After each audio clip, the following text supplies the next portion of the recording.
ನನ್ನ ಪ್ರೀತಿಯ ವಿದ್ಯಾರ್ಥಿಗಳೇ, ಇದು ನನ್ನ ಗಣಿತರ 28ನೇ ತರಗತಿ. ನಿಮ್ಮೆಲ್ಲರೂ ಕೂಡ ನಾನು ಬರಮಾಡ್ಕೋತಾ ಇದ್ದೀನಿ.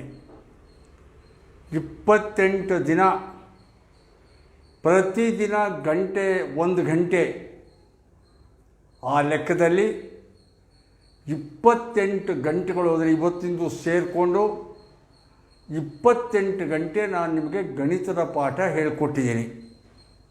ನಿಜ, ಪರೀಕ್ಷೆ ಇನ್ನೊಂದು 20 ದಿನ ಇದೆ. ಎಲ್ಲ ಪೋರ್ಷನ್ನು ಕೂಡ ಮಾಡಬೇಕು ಅನ್ನೋ ಆಸಕ್ತಿ ಇದ್ದರೂ ಸಮಯ ಸಾಕಾಗಲ್ಲ. ಸಿಲೆಬಸ್ಸು ನಿಮ್ಮದು ಗಣಿತದ್ದೇ ತಗೊಂಡ್ರೆ ವ್ಯಾಪಕವಾಗಿದೆ. ಆದ್ದರಿಂದ ನಾನು ಅದರೊಳಗಡೆಯಲ್ಲಿ ಇದ್ದಿದ್ದರಲ್ಲಿ ನಿಮಗೆ ಕಷ್ಟ ಅನ್ನಿಸ್ಬಹುದಾದಂಥ ಯಾವ ಪೋರ್ಷನ್ಗಳಿದೆಯೋ ಅವನ್ನು ಮಾತ್ರ ಕಾನ್ಸಂಟ್ರೇಟ್ ಮಾಡಿ ಪಾಠ ಹೇಳಿದ್ದೀನಿ. ಹಾಗಾಗಿ ಈ 28 ದಿನಗಳಲ್ಲಿ ನಾನು ನಿಮಗೆ ಆಲ್ಜಿಬ್ರಾದಲ್ಲಿ ಪಾಲಿನಾಮಿಯಲ್ಸ್ ಹೇಳ್ಕೊಟ್ಟಿದ್ದೀನಿ, ಹಾಗೆಯೇ ಕ್ವಾಡ್ರಾಟಿಕ್ ಈಕ್ವೇಷನ್ ಹೇಳ್ಕೊಟ್ಟಿದ್ದೀನಿ, ಹಾಗೆಯೇ ಸೈಮಲ್ಟೇನಿಯಸ್ ಈಕ್ವೇಷನ್ ಹೇಳ್ಕೊಟ್ಟಿದ್ದೀನಿ. ಅರ್ಥಮೆಟಿಕ್ ಪ್ರೋಗ್ರೆಷನ್ ಹೇಳ್ಕೊಟ್ಟಿದ್ದೀನಿ. Analytical geometry entire chapter cover ಮಾಡಿದ್ದೀನಿ. ಹಾಗೆಯೇ ಟ್ರಿಗ್ನಾಮೆಟ್ರಿ ಎಂಟೈರ್ ಚಾಪ್ಟರ್ ಕವರ್ ಮಾಡಿದ್ದೀನಿ. ಮತ್ತು ನೀವೆಲ್ಲ ಭಾಳ ಜನ ಕೇಳಿದಿರಿ ಸರ್ಫೇಸ್ ಏರಿಯಾ ವಾಲ್ಯೂಮ್ಸ್ ನಮಗೆ ಕಷ್ಟ ಅಂಥೇಳಿ. ಹಾಗಾಗಿ ನಿಮ್ಮ ಭಾವನೆಗಳನ್ನು ಅರ್ಥ ಮಾಡಿಕೊಂಡು ಅದನ್ನು ಮಾಡ್ತಾ ಇವತ್ತು ಮುಗಿಸ್ತಾ ಇದ್ದೀನಿ. ಆ ಕಾರಣಕ್ಕೆ ನನ್ನ ಎಲ್ಲ ಕನ್ನಡ ಮಾಧ್ಯಮದ ಮತ್ತು ಇಂಗ್ಲೀಷ್ ಮಾಧ್ಯಮದ ವಿದ್ಯಾರ್ಥಿಗಳ ಗಮನಕ್ಕೆ ತರೋಕ್ಕೆ ಇಷ್ಟಪಡ್ತೀನಿ. ನಾನು ಇವತ್ತಿಗೆ ಈ ಚಾಪ್ಟ್ರ್ ಮುಗಿಸಿದ ಮೇಲೆ ಗಣಿತದ ತರಗತಿ ಈ ಬ್ಯಾಚ್ಗೆ, ಅಂದರೆ ಲಾಕ್ಡೌನ್ ಆಗಿ ಕೊರೋನಾ ಬಂದು ಪರೀಕ್ಷೆ 25ನೇ ತಾರೀಕು ಅಂತ ನಿಗದಿಯಾಗಿರಬೇಕಾದ್ರೆ ಈ ಲಾಕ್ಡೌನ್ ಒಳಗಡೆಯಲ್ಲಿ ನಾನು ಎಷ್ಟರ ಮಟ್ಟಿಗೆ ನನಗೆ ಗೊತ್ತಿರುವಂಥ, ನಾನು ಕಲಿತಿರುವಂಥ ಒಂದು ವಿದ್ಯೆನ ನಿಮಗೆ ಕಲಿಸ್ಬೋದು ಅನ್ನೋ ಕಾರಣಕ್ಕೆ ಈ ಒಂದು ಅವಕಾಶ ಬಳಕೆ ಮಾಡಿಕೊಂಡೆ. ಹಾಗಾಗಿ ಇವತ್ತಿಗೆ ಗಣಿತದ ತರಗತಿ ಮುಕ್ತಾಯ ಆಗುತ್ತೆ. ಸರ್, ಹಾಗಾದರೆ ನಾಳೆಯಿಂದ ಏನು ಮಾಡ್ತೀರಾ ಸರ್ ಅಂತ ಕೇಳಿದರೆ, ಸುಮಾರು ಸಲ ಮೊದಲೇ ಅನೌನ್ಸ್ ಮಾಡಿದ್ದೆ. ಸ್ವಲ್ಪ ಫಿಸಿಕ್ಸ್ನೂ ಮಾಡ್ತೀನಿ ಅಂತ ಹೇಳಿದ್ದೆ. ಸ್ವಲ್ಪ ಫಿಸಿಕ್ಸು ಅಂತ, ಯಾಕೆಂದರೆ ಪರೀಕ್ಷೆ ಇರೋದು ಇಲ್ಲಿ 20 ದಿನ. ಫಿಸಿಕ್ಸು ಅಂದರೆ ಅಗಾಧವಾಗಿದೆ.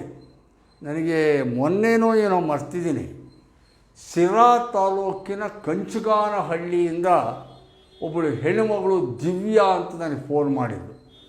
ಆ ಹೆಣ್ಣುಮಗಳು ಈಗ 9ನೇ ಕ್ಲಾಸಲ್ಲಿ ಓದ್ತಾ ಇದ್ದಾಳಂತೆ. ವರ್ಷ SLC. ಅವಳಿಗೆ ಯಾವ ಥರ ನನ್ನ ಪಾಠದ ಹುಚ್ಚಿಡಿದು ಬಿಟ್ಟಿದೆಯಪ್ಪ ಅಂದರೆ, ಅವಳು ಫೋನ್ ಮಾಡಿ, ಸರ್ ಕೆಮಿಸ್ಟ್ರಿನೂ ಬೇಗ ಸ್ಟಾರ್ಟ್ ಮಾಡಿ ಸರ್ ಅಂತಂದು. ಈಗ ಹೇಗಾಗಿದೆ ಅಂದರೆ ಕತೆ ಹೀಗೆ ಬಂದು ನಿಂತ್ಕೊಂಡ್ಬಿಟ್ಟಿದೆ. ಆ ಕಾರಣಕ್ಕೆ ನಾನು ಸ್ಪಷ್ಟವಾಗಿ ಹೇಳ್ತಾ ಇದ್ದೀನಿ, ನಿಜ ನನಗೂ ಕೆಮಿಸ್ಟ್ರಿ ಮಾಡಬೇಕು ಅನ್ನೋ ಆಸೆ ಇದೆ. ಯಾಕೆ ನಾನು ಓದಿರೋದೇ ಫಿಸಿಕ್ಸು, ಕೆಮಿಸ್ಟ್ರಿ, ಮ್ಯಾಥ್ಸು, ನನಗೂ ಆಸೆ. ಆದ್ದರಿಂದ ಕೆಮಿಸ್ಟ್ರಿ ಮಾಡೋಕ್ಕಾಗಲ್ಲ, ಟೈಮ್ ಇಲ್ಲ. ಫಿಸಿಕ್ಸು ಎಲ್ಲ ಮಾಡೋಕ್ಕಾಗಲ್ಲ. 5 ದಿನ ಫಿಸಿಕ್ಸ್ಗೆ ನಾನು ಮೀಸಲಿಟ್ಟಿದ್ದೀನಿ. ಇವತ್ತಿನಿಂದ ಮ್ಯಾಥ್ಸ್ ಮುಗಿದ ಮೇಲೆ ನಾಳೆಯಿಂದ ಆ 5 ದಿನದಲ್ಲಿ ಲೈಟು ಮುಗಿಸ್ಬೇಕು ಅಂತಿದ್ದೀನಿ. ಲೈಟ್ ಮುಂಚೆ ಮುಗಿದ್ರೆ ನಾನು ಎಲೆಕ್ಟ್ರಿಸಿಟಿ ತೊಗೋತೀನಿ, ಇಲ್ಲ ಅಂದರೆ ಬರೀ ಲೈಟಿಗೆ ಕ್ಲೋಸ್ ಮಾಡ್ತೀನಿ. ಇದಿಷ್ಟು ಈ ಬ್ಯಾಚಿಗೆ ನನ್ನ ಪಾಠ. ಸಿರಾದ ದಿವ್ಯಾಳಿರ್ಬೋದು, ಬೇರೆ ಯಾರೇ ಆ ಥರದ ನನ್ನ ಪ್ರೀತಿಯ ವಿದ್ಯಾರ್ಥಿಗಳಿಗೆ ಹೇಳ್ತೀನಿ, ನೀವು ನಿರಾಶರಾಗಬೇಕಾದ್ದಿಲ್ಲ. ನಾನು ಅದಕ್ಕೆ ಒಂದು ಪದ ಹೇಳಿದೆ, ಈ ಬ್ಯಾಚ್ಗೆ ಇದು ಕೊನೆ ಅಂಥೇಳಿ. ಮುಂದೆ ಈ ಪರೀಕ್ಷೆಗಳು ಮುಗಿದು ರಿಸಲ್ಟ್ಗಳೆಲ್ಲ ಬಂದು ಮತ್ತೆ ತರಗತಿಗಳು ಯಾವ ರೂಪದಲ್ಲಿ ಪ್ರಾರಂಭ ಆಗ್ತವೋ ಇನ್ನೂ ಗೊತ್ತಿಲ್ಲ. ಎಷ್ಟು ದಿನ ಕ್ಲಾಸ್ ನಡೆಯುತ್ತೋ ಗೊತ್ತಿಲ್ಲ. ಈಗೇನೋ 100 ದಿನ ಕ್ಲಾಸ್ ಮಾಡೋಣ ಅಂತಿದ್ದಾರೆ. ಯಾವ ಥರದಲ್ಲಿ ಮಾಡ್ತಾರೋ, ಯಾವಾಗ ಸ್ಟಾರ್ಟ್ ಆಗುತ್ತೋ ಗೊತ್ತಿಲ್ಲ. ಅದೆಲ್ಲ ಸ್ಪಷ್ಟತೆ ಬಂದ ಮೇಲೆ ನಿಮ್ಗಳ ಅಭಿಪ್ರಾಯವನ್ನು ನಾನು ಕೇಳಿಕೊಂಡು ನಾನು ಎಷ್ಟರ ಮಟ್ಟಿಗೆ ಸಾಧ್ಯವೋ ಅಷ್ಟು ನಿಮಗೆ ಈ ಪಾಠ ಹೇಳಿಕೊಡೋ ಕೆಲಸ ಮಾಡೋಕ್ಕೆ ಪ್ಲ್ಯಾನ್ ಮಾಡ್ಕೋತೀನಿ. ಅಲ್ಲಿವರೆಗೆ ಸದ್ಯಕ್ಕಿದು ಕೊನೆ ಅಂತ ಅಂದ್ಕೋಬೋದು. ಇಷ್ಟು ಪೀಠಿಕೆ ಹೇಳಿದ್ದೀನಿ. ಈಗ ಗಣಿತದಲ್ಲಿ ಲಾಸ್ಟು ನಾನು ಮುಗಿಸ್ತಾ ಇದ್ದೀನಿ. ನೆನಪ ಇಟ್ಕೊಳ್ಳಿ, ಈ ಸರ್ಫೇಸ್ ಏರಿಯಾ ಆ್ಯಂಡ್ ವಾಲ್ಯೂಮಲ್ಲಿ ನಾವು 3 ಥರದ ಲೆಕ್ಕ ಮಾಡಬೇಕಾಗಿತ್ತು. ಒಂದು ಸರ್ಫೇಸ್ ಏರಿಯಾನ ಕಂಡುಹಿಡಿಯೋ ಲೆಕ್ಕ, ಅದನ್ನು ಮಾಡಿದ್ವಿ. ಎರಡನೇದು ವಾಲ್ಯೂಮ್ನ ಕಂಡುಹಿಡಿಯೋ ಲೆಕ್ಕ, ಅದನ್ನು ಮಾಡಿದ್ವಿ. ಆಮೇಲೆ ಬೆಸಿಗೆ ಲೆಕ್ಕಗಳು, solid of one type blended or combined with another type of solid, combination of solids, ಘನವಸ್ತುಗಳ ಸಂಯೋಜನೆ, ಅದರ ಮೇಲೆ ನಿನ್ನೆ ರಾತ್ರಿವರೆಗೆ ಲೆಕ್ಕ ಮಾಡಿದ್ವಿ. ಇವತ್ತು ನಾನು ಮಾಡುವಂಥದ್ದು ಏನಪ್ಪ ಅಂತಂದರೆ ಇನ್ನೊಂದು ಥರ ಲೆಕ್ಕ, ವಾಲ್ಯೂಮಲ್ಲೇ ಇನ್ನೊಂದು ಥರ ಲೆಕ್ಕ. ಏನು ಲೆಕ್ಕ ಅಂತಂದರೆ one type of solid converted into another type of solid. ಅದನ್ನ ಈ ಚಾಪ್ಟ್ರಿಗೆ ಬೇಕಾದ್ರೆ ನೀವು ಇಂಗ್ಲೀಷ್ ಮೀಡಿಯಮ್ ಸ್ಟೂಡೆಂಟ್ಗಳು conversion of one solid into another solid ಅಂತ ಹಾಕ್ಕೋಬೋದು. Conversion of one solid into another solid. Kannada ಮೀಡಿಯಮ್ನವರು ಒಂದು ರೂಪದ ಘನವಸ್ತುವನ್ನು ಮತ್ತೊಂದು ರೂಪಕ್ಕೆ ಬದಲಾಯಿಸುವುದು, ಒಂದು ರೂಪದ ವಸ್ತುವನ್ನು ಮತ್ತೊಂದು ರೂಪಕ್ಕೆ ಬದಲಾಯಿಸುವುದು, ಇದರ ಮೇಲೆ ಲೆಕ್ಕ ಮಾಡೋಣ. ಹೀಗಂದ್ರೆ ಏನು ಸರ್ ಅರ್ಥ ಅಂದರೆ, ನಮ್ಮ ನಿತ್ಯ ಜೀವನದಲ್ಲಿ ಇಂಥವು ದಿನ ನೋಡ್ತಿರ್ತೀವಿ, ಆದರೆ ಅದೇ ಇದು ಅಂತ ಗೊತ್ತಿಲ್ಲದೆ ನಾವು ನೋಡ್ತಾ ಇರ್ತೀವಿ. ಈಗ ಉದಾಹರಣೆ, ಒಂದು ಕುಲ್ಮೆ ಮನೆಗೆ ಹೋಗ್ತೀವಿ. ಕುಲ್ಮೆ ಮನೆಗೆ ಹೋಗಿ ಅವನಿಗೆ ನಾವಿದ್ದವರು ಒಂದು ಕಬ್ಬಿಣದ ಗುಂಡು ಕೊಡ್ತೀವಿ. ನೋಡಪ್ಪ, ಇದನ್ನು ಕಾಯಿಸ್ಬಿಟ್ಟು ನಮಗೆ ಅಗಲ ಮಾಡಿ ಇದನ್ನು ಒಂದು ಗುದ್ಲಿ ಮಾಡಿಕೊಡು ಅಂತ ಕೊಡ್ತೀವಿ. ಕಬ್ಬಿಣದ ಗುಂಡು ಸ್ಪಿಯರು, ಅದನ್ನು ಆಗೋದು ಗುದ್ಲಿ ಮಾಡಿಕೊಡು, ಆಯ್ತಾ ಶೇಪಿಗೆ ಮಾಡು, ರೆಕ್ಟ್ಯಾಂಗಲ್ ಮಾಡಿಕೊಡು ಅಂತ ಕೊಡ್ತೀವಿ. ಹಾಗೆಯೇ ಯಾವುದೋ ಒಂದು ತಾಮ್ರದ ತಂತಿ, ವಿಶುದ್ಧ ತಾಮ್ರದ ತಂತಿ, ಅದು ಉದ್ದಕ್ಕಿರೋ ತಾಮ್ರದ ತಂತಿ ಸಿಲಿಂಡ್ರಿಕಲ್ ಫಾರಮಲ್ಲಿರುತ್ತೆ, ಸರ್ಕ್ಯುಲರ್ ಫಾರಮಲ್ಲಿರುತ್ತೆ. ಆ ತಾಮ್ರದ ತಂತಿನ ಕೊಟ್ಬಿಟ್ಟು ಇದನ್ನೆಲ್ಲ ನೀನಿದ್ದನ್ನು ಮೆಲ್ಟ್ ಮಾಡಿ ಕರಗಿಸ್ಬಿಟ್ಟು ಇದರೊಳಗಡೆ ಅಗಲಗಕ್ಕೆ ತಾಮ್ರದ ಬಿಲ್ಲೆ ಮಾಡಿಕೊಡು, ತಾಮ್ರದ ತಾಯ್ತ ಮಾಡಿಕೊಡು. ತಾಮ್ರದ ತಾಯ್ತ ಹಾಕತ್ತೀವಲ್ಲ, ತಾಯ್ತ ಅದೇನದು ಸಿಲಿಂಡರು. ಹಾಗಾಗಿ ತಂತಿ, ತಾಮ್ರದ ತಂತಿ ತಗೊಂಡೋಗಿ ತಾಮ್ರದ ಸಿಲಿಂಡ್ರ್ ಮಾಡಿಬಿಡೋದು, ತಾಯ್ತ ಮಾಡೋದು. ಇದನ್ನೇ ನಿತ್ಯ ಜೀವನದಲ್ಲಿ ನೋಡ್ತಾ ಇರ್ತೀವಿ, ಗೊತ್ತಿಲ್ಲ. ಅದಕ್ಕೆ ನಾನು ಹೇಳಿದೆ, ಒಂದು ರೂಪದ ಘನವಸ್ತುವನ್ನು ಇನ್ನೊಂದು ರೂಪಕ್ಕೆ ಪರಿವರ್ತಿಸಿದಾಗ ಆಗುವ ಗಾತ್ರಗಳ ವ್ಯತ್ಯಾಸ ಇದೆಯಲ್ಲ, ಅದನ್ನು ಮಾಡ್ತಾಯಿದ್ದೀವಿ. ಈಗ ವ್ಯತ್ಯಾಸ ಆಗಲ್ಲ, ಗಾತ್ರ ಅಷ್ಟೇ ಇರುತ್ತೆ, ರೂಪ ಬದಲಾಗತ್ತೆ. ಹಾಗಾಗಿ ರೂಪ ಬೇರೆ, ಗಾತ್ರ ಒಂದೇ. ಒಂದೇ ರೂಪ ಎರಡು ಗುಣ ಅನ್ನೋ ಹಾಗೆ ಒಂದೇ ಗಾತ್ರ ಎರಡು ರೂಪ ಅನ್ನೋ ಲೆಕ್ಕ ಈಗ ನಾವು ಮಾಡೋಣ. ಒಂದೇ ಗಾತ್ರ ಎರಡು ರೂಪ, ಲಪಟ್ಕೊಳ್ಳಿ. ಈಗ ಮಾಡೋಣ, ಬರ್ಕೊಳ್ಳಿ.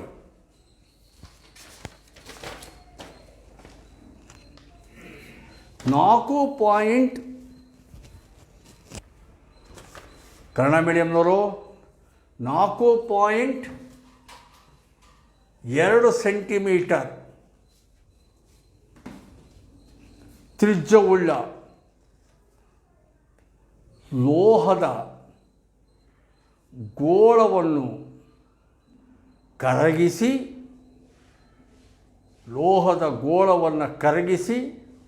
ಅದನ್ನು 6 ಸೆಂಟಿಮೀಟರ್ ತ್ರಿಜ್ಯವಿರುವ ಸಿಲಿಂಡರಿನ ಆಕಾರದಲ್ಲಿ 3 ರೂಪ ನೀಡಲಾಗಿದೆ.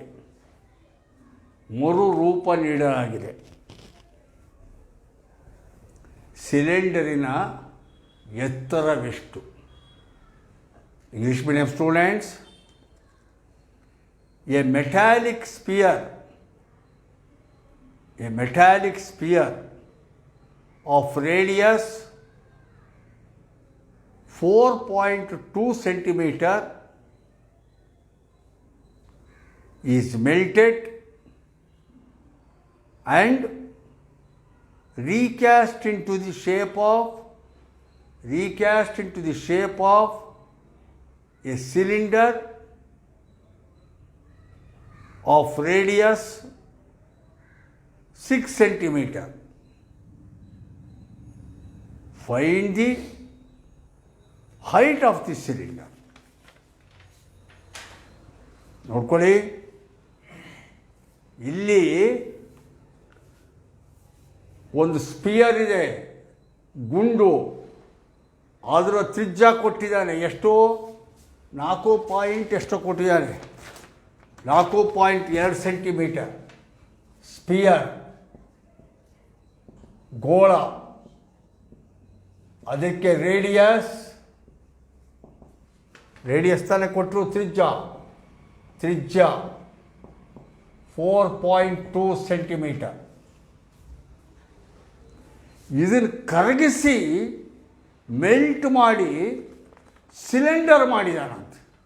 Cylinder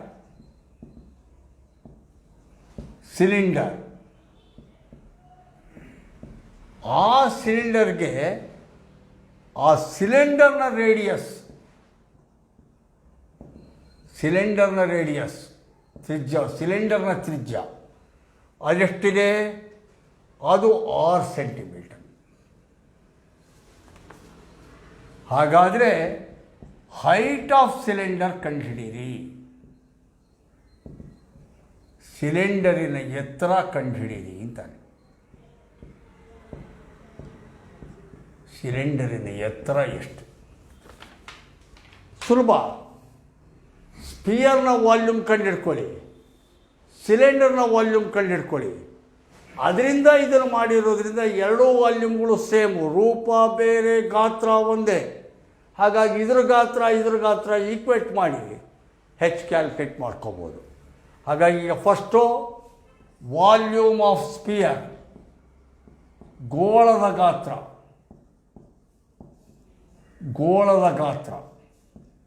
formula 4/3 πr³. 4/3 πr³ ಅಂದರೆ ಗೋಳದ ಗಾತ್ರಕ್ಕೆ ನಾನು 4/3 πr³. r ಅಂದರೆ 4.2 × 4.2 × 4.2. ಒಂದು ಹಿಂಟ್ ಕೊಟ್ಟಿರ್ತೀನಿ ಈ ಚಾಪ್ಟ್ರಲ್ಲಿ. ಇದಕ್ಕೆ ಹಿಂಗೆ ಜ್ಞಾಪ ಇಟ್ಕೊಳ್ಳೋದು ಒಳ್ಳೆಯದು. ಒಂದೇ ರೂಪ ಎರಡು ಗುಣ ಅನ್ನೋ ಹಾಗೆ ಒಂದೇ ಗಾತ್ರ ಎರಡು ರೂಪ ಅಂತ ಬಂದರೆ ಈ ಎಲ್ಲ ಲೆಕ್ಕಗಳಲ್ಲಿ ಒಂದೇ ಗಾತ್ರ ಎರಡು ರೂಪ ಅನ್ನೋ ಲೆಕ್ಕಗಳಲ್ಲಿ ಎಲ್ಲ ಸಿಂಪ್ಲಿಫಿಕೇಷನ್ ಮಾಡೋಕ್ಕೆ ಹೋಗಬೇಡಿ. ಯಥಾವತ್ ಹಂಗೆ ಇಟ್ಕೊಂಡಿರಿ. ಯಾಕೆಂದರೆ ಎಲ್ಲ ಲೆಕ್ಕವೂ ಅಂತಿಮವಾಗಿ ಭಾಗಾಕಾರವೇ ಆಗೋದು, ಡಿವಿಷನ್ನೇ ಆಗೋದು. ಡಿವಿಷನ್ ಆದಾಗ ಎಲ್ಲವನ್ನೂ ಹೊಡಿಲೇಬೇಕು, ಬಡಿಲೇಬೇಕು. ಆದ್ದರಿಂದ ಈಗ ನೀವು ಯಾವನ್ನೂ ಕೂಡ ನೀವು ಸಿಂಪ್ಲಿಫಿಕೇಷನ್ ಮಾಡೋಕ್ಕೆ ಹೋಗಬೇಡಿ. ಅಂದರೆ ನಮ್ಮ ಕನ್ನಡ ಮೀಡಿಯಮ್ನಲ್ಲಿ ಹೇಳ್ತಿದ್ವಿ ನಾವು, ಇದನ್ನು ಹೊಡೀರಿ ಅಂತಿದ್ವಿ. ಹೊಡೆಯೋದು ಅಂತಲ್ಲ. 3 14 40 7 42 2 4 8 ಹಿಂಗೆ ಕ್ಯಾನ್ಸಲ್ ಮಾಡೋದಿದೆಯಲ್ಲ, ಅದು ಹೊಡೆಯೋದು ಅಂತೀವಿ ಕನ್ನಡದಲ್ಲಿ. ಹಾಗಾಗಿ ಹೊಡೆಯೋದು ಬಡಿಯೋದು ಮಾಡೋಕ್ಕೆ ಹೋಗಬೇಡಿ ಈಗ. ಆದರೆ ಹಾಗಾಗಿ ಯಥಾವತ್ತು ಇಟ್ಕೊಳ್ಳಿ. 4/3 π 4.2 × 4.2 × 4.2 ಆಯಿತಾ. 4 ವಾಲ್ಯೂಮ್ ಆಫ್ ದಿ ಗೋಳದ ಗಾತ್ರ 4 ತೆಗಿಬೋದು. ನಾನು ಹೇಳ್ತಿದ್ದೀನಿ, ತೆಗಿಬೇಡ, ಹಾಗೆ ಇಟ್ಕೋ ಅಂತ ಹೇಳ್ತೀನಿ. ಆಮೇಲೆ ಮಾಡ್ಕೊಳ್ಳೋಣ, ಯಾಕೆ ಅನ್ನೋದು ಆಮೇಲೆ ಹೇಳ್ತೀನಿ. ಈಗ ನೆಕ್ಸ್ಟು ಈ ವಾಲ್ಯೂಮ್ ಆಫ್ ಇದಾಯ್ತಾರೆ. ಬೇಕಾದ್ರೆ ಒಂದು 3 ತೆಕ್ಕೋತೀನಿ, ನೀನು ಇಷ್ಟ. 1.4 ಹೋಗೋ ಆಗಿದ್ದರೆ, ಇಲ್ಲಾಂದರೆ ಬೇಡವೇ ಬೇಡ. ನಾನು ಕೇಳಿದರೆ 4 π × 4.2 × 4.2 × 3 1 3 3 4 12 ಕಟ್ತಾರೆ 1.4. ಹಾಗೆ ಇಟ್ಕೊಳ್ಳಿ. ವಾಲ್ಯೂಮ್ ಆಫ್ ಸ್ಪಿಯರ್ ಇದು. Call the relation number 1. Next volume of cylinder. ರೂಪ ಬದಲು ಮಾಡಿದ್ದೀವಿ. ಸಿಲಿಂಡರಿನ ಗಾತ್ರ, ಸಿಲಿಂಡರ್ನ ಗಾತ್ರಕ್ಕೆ V = πr²h. ಅಲ್ಲಿಗೆ V = πr². ಸಿಲಿಂಡರ್ನ ತ್ರಿಜ್ಯ ಹಾಕಬೇಕೀಗ. ಸಿಲಿಂಡರ್ನ ತ್ರಿಜ್ಯ 6 × 6 ಇಂಟು ಹೈಟ್ ಕಂಡುಹಿಡಿಬೇಕು h. ಅಲ್ಲಿಗೆ ಇದು 6 × 6 × h ಅಂದರೆ 36h. ತಪ್ಪಸರೇನು? 36h. ಇದು ರಿಲೇಷನ್ ನಂಬರ್ 2. ಎರಡು ರೂಪ ಒಂದೇ ಗಾತ್ರ, ಪೈ 36h ಪೈ. ಒಂದೇ ರೂಪ ಎರಡು ಗಾತ್ರ. ಅಲ್ಲಿಗೆ ಹೈಟ್ ಬೇಕು ಅಂದರೆ 36πh is equal to 36πh is equal to this much. 4π into 4.2 into 4.2 into 1.4. Therefore, h is equal to 4π into 4.2 into 4.2 into 1.4 divided by 36π. h ಕಂಡುಹಿಡಿತಾ ಇದ್ದೀವಿ. ಅಲ್ಲಿಗೆ ಪೈ ಹೊರಟೋಯ್ತು. ಪೈ ಹೊರಟೋದ್ರೆ 4 9s are 36. h is equal to 4.2 into 4.2 into 1.4 divided by 9. ಕರೆಕ್ಟಾ? ಇದನ್ನು ನೋಡಿ ಒಂದು ನಿಮಿಷ. ಇನ್ಮೇಲೆ ಇಂಥ ಲೆಕ್ಕ ಜಾಸ್ತಿ ಬರ್ತವೆ. ಏಕೆಂದರೆ ಎಲ್ಲವೂ ಈ ರೇಡಿಯಸ್ಗಳೆಲ್ಲ ಡೆಸಿಮಲ್ಸ್ಗಳು. 22/7 ಪೈ ವ್ಯಾಲ್ಯೂನು 3.14 ಅಂತ ಬರುತ್ತೆ. ಅದು ಡೆಸಿಮಲ್ಲು. ಈ ಡೆಸಿಮಲ್ಗಳು ಬಂದಾಗ ಗುಣಿಸೋದು ಭಾಗಿಸೋದು ಮಾಡೋದಕ್ಕೆ ಭಾಳ ಗುಣಿಸೋದು ಕಷ್ಟ ಆಗುತ್ತೆ. ಅದರಿಂದ ಒಂದು ಸುಲಭದ ರೂಪ ಹೇಳ್ಕೊಟ್ಟಿರ್ತೀನಿ. ಇದನ್ನು ನಿಮಗೆ ಗೊತ್ತಿರೋದೇ, ನಾವೇನು ಹೇಳಬೇಕಾದ್ದಿಲ್ಲ, ನಾನೇನು ಹೊಸದು ಕಂಡುಹಿಡಿದಿಲ್ಲ. ಆದರೆ ಆ ಮೆಥಡ್ ಮಾಡ್ಕೊಳ್ಳೋಣ ಅಂತೀನಿ. ಯಾವ ಮೆಥಡ್ಡು ಅಂದರೆ ಈ ಪಾಯಿಂಟ್ಗಳೆಲ್ಲ ಹೊರಟೋಗ್ಬಿಡ್ಬೇಕಪ್ಪ. ಆ ಪಾಯಿಂಟ್ಗಳಿದ್ದರೆ ಸುಮ್ಮನೆ ಒಂಥರ ತಲೆನೋವು. ಪಾಯಿಂಟ್ಗಳೆಲ್ಲ ಹೊರಟೋಗ್ಬಿಡ್ಬೇಕು. ಆ ಪಾಯಿಂಟ್ಗಳನ್ನೆಲ್ಲ ತೆಗಿಬೇಕು ಅಂದರೆ ಮೇಲ್ಗಡೆ ಎಷ್ಟು ಪಾಯಿಂಟ್ ತೆಗಿತೀರೋ ಅಷ್ಟು 0 ಕೆಳಗೆ ಹಾಕಬೇಕು. ಕೆಳಗಡೆ ಪಾಯಿಂಟ್ ಎಷ್ಟು ತೆಗೆದುಬಿಟ್ರೆ ಮೇಲ್ಗಡೆಗೆ 0 ಹಾಕ್ಕೊಳ್ಳೋದು. ಪಾಯಿಂಟ್ಗಳು ಹೋದರೆ ಒಂದಿಷ್ಟು ತಲೆನೋವು ಕಮ್ಮಿ ಆಗುತ್ತೆ. ಅದಕ್ಕೆ ನಾವೇನು ಮಾಡ್ತೀನಿ, h is equal to 4.2ನ 42 ಅಂತ ಬರ್ಕೊಳ್ತೀನಿ. 4.2ನು 42 ಅಂತ ಬರ್ಕೊಳ್ತೀನಿ. 14ನ್ನು 1.4ನ 14 ಅಂತ ಬರ್ಕೊಳ್ತೀನಿ. ಕರೆಕ್ಟಾ? ಈಗ ಡಿವೈಡೆಡ್ ಬೈ ಇಲ್ಲಿ ನೋಡ್ಕೊತೀನಿ. ಇಲ್ಲೊಂದು ಹೋಯ್ತು ಪಾಯಿಂಟು, ಇಲ್ಲೊಂದು ಪಾಯಿಂಟ್ ಹೋಯ್ತು, ಇಲ್ಲೊಂದು ಪಾಯಿಂಟ್ ಹೋಯ್ತು, 9 ಪಾಯಿಂಟ್ ಹೋಯ್ತು. ಅಲ್ಲಿಗೆ 9 × 1000 ಅಂತೀವಿ. 3 0 ಹಾಕ್ಕೊಳ್ಳೋಕೆ 1000 ಅಂತೀವಿ. 9 × 1000 ಅಂತೀವಿ. ಈಗ ಸಿಂಪ್ಲಿಫಿಕೇಷನ್ ಮಾಡ್ಕೊಳ್ಳೋದು. 3 3 9, 3 1 3, 4 3 ಹೋದರೆ 1 12, 3 4 12. ಮತ್ತು ಈ 3ರಿಂದ 3 1 3, ಇಲ್ಲೂ ಅಷ್ಟೇ. ಇಲ್ಲಿ ಮತ್ತು ಪುನಃ 3 1 3 14. ಕರೆಕ್ಟಾ?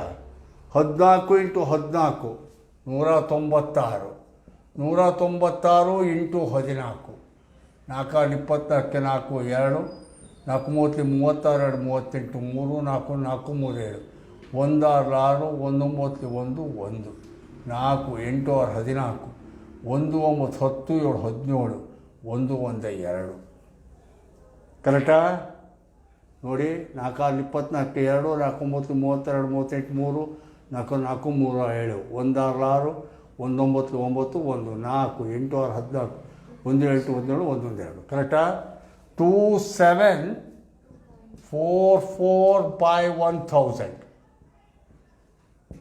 ಅಲ್ಲಿಗೆ 1 2 3 ಇಲ್ಲಿ ಚುಕ್ಕಿ 2.74 ಆನ್ಸರ್. ಕರೆಕ್ಟಾ? ಸುಲಭ ಮಾಡ್ಕೊಳ್ಳೋ ರೀತಿ ಇದು. 2.4 cc. Height centimetre. Centimetre, volume ಆದರೆ ಸಿ ಸಿ ಸೆಂಟಿಮೀಟರ್. ಕರೆಕ್ಟಾ? ನೆಕ್ಸ್ಟ್ ಇನ್ನೊಂದಕ್ಕ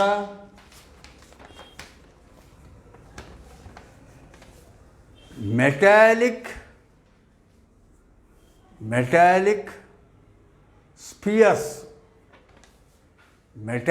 ಸ್ಪಿಯರ್ಸ್ ಆಫ್ ರೇಡಿಯೈ. ನಾನೇನು ಹೇಳಿದೆ, ರೇಡಿಯಸಸ್ ಅಲ್ಲ, ತ್ರಿಜ್ಯಗಳಿಗೆ plural form radius. Metallic spheres of radii 6 centimeter, 8 centimeter, 6 centimeter, 8 centimeter and 10 centimeters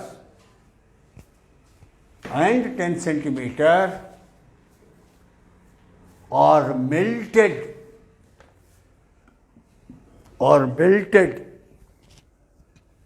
to form a single solid sphere.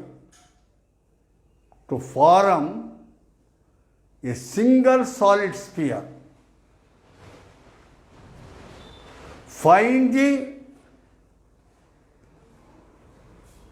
radius of the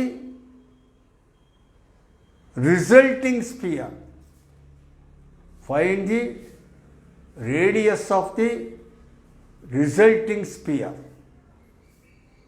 Kannada ಮೀಡಿಯಂನವರು 6 centimetre, 8 centimetre ಮತ್ತು 10 centimetre ತ್ರಿಜ್ಯಗಳನ್ನು ಹೊಂದಿರುವ ಲೋಹದ 3 ಗೋಳಗಳನ್ನು ಕರಗಿಸಿ ಒಂದು ಲೋಹದ ಗೋಳವನ್ನು ಮಾಡಲಾಗಿದೆ. ಹೀಗೆ ಉಂಟಾದ ಹೊಸ ಗೋಳದ ತ್ರಿಜ್ಯವೆಷ್ಟು?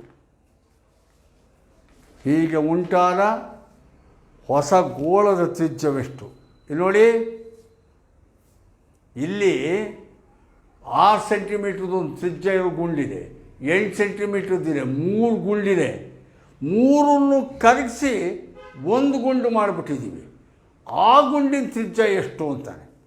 ಅದಕ್ಕೆ ನಾನೇನು ಮಾಡ್ತೀನಿ, ಇಲ್ಲಿ ಒಂದಕ್ಕೆ R1 ರೇಡಿಯಸ್ ಅಂತ ಇಟ್ಕೋತೀನಿ, ಇನ್ನೊಂದಕ್ಕೆ R2 ರೇಡಿಯಸ್. ಈಗ ಇದು ಬರ್ಕೊಳ್ಳೋದಾದ್ರೆ ಬೇಕಾದ್ರೆ ನೀವು ಫಸ್ಟ್